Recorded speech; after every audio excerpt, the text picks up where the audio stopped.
इकबाल हुसैन से अपनी दूसरी शादी की तस्दीक करने वाली सीनियर अदाकारा बुशरा अंसारी ने कहा कि उन्होंने कुछ अरसा कबल शादी कर ली थी, लेकिन उन्होंने अपनी शादी को खुफिया रखा हुआ था। गुज़श्ता दिनों इकबाल हुसैन से अपनी दूसरी शादी की तस्दीक करने वाली सीनियर अदाकारा उन्होंने कहा कि उनकी शादी को अभी कुछ साल हो चुके हैं, लेकिन वो सिर्फ मुआशरे से मिलने वाली तनकीद से बचने के लिए शादी को मंजर-ए-आम पर नहीं लाना चाहती थी।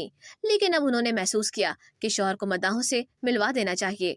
अपने नए व्लॉग में बुशरा अंसारी ने कहा कि अगर आपकी उम्र में फ़र्क है तो इससे शादी पर कोई असर नहीं पड़ता। उन्होंने मजीद कहा कि मेरे शौहर वाकई एक समझदार आदमी हैं, लिहाजा उन्होंने भी उनकी मदद की। खुशगवार हालात में कभी शादी नहीं टूटती। अदाकारा ने कहा कि उन्हें और इकबाल को अपनी पहली शादियों में मुश्किलात का सामना करना पड़ा, लेकिन वो कभी भी एक दूसरे से अपनी साबका शादियों के बारे में बात नहीं करते। अदाकारा ने अपने शौहर के बच्चों के साथ अपने ताल्लुकात के बारे में भी बात करते हुए कहा कि उनके शौहर के 2 बेटे हैं जो अब बड़े हो चुके हैं और वो दोनों तालीम के सिलसिले में कनाडा में रहते हैं। उन्होंने इंकिशाफ किया कि उनकी अपनी बेटी भी इसी मोहल्ले में रहती है और उनका अपनी बेटी के साथ अच्छा रिश्ता है। अदाकारा बुशरा अंसारी ने इंकिशाफ किया कि उनके पोते की उम्र बच्चों से मिलती जुलती है, जिसकी वजह से दोनों में अच्छी दोस्ती है। लेजेंड अदाकारा ने तलाक जैसे मौजू पर बात करते हुए कहा कि लोग गलत नहीं होते, बस आपके हक में चीजें नहीं होती जो तलाक का सबब बनती हैं। तलाकें हमेशा तकलीफ दे होती हैं क्योंकि कोई भी अपना घर नहीं तोड़ना चाहता।